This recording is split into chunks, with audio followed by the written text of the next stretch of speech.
রহমান রহিম। আসসালামু আলাইকুম।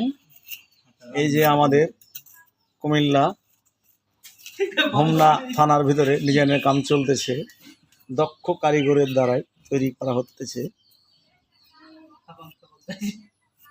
এই যে দেখেন কামের কোয়ালিটি, খুব সুন্দর কোয়ালিটি ভাবে কাম করা হতেছে। এগুলো পিলারের গোড়া, পিলারের মাথার ডিজাইন করা হয়েছে।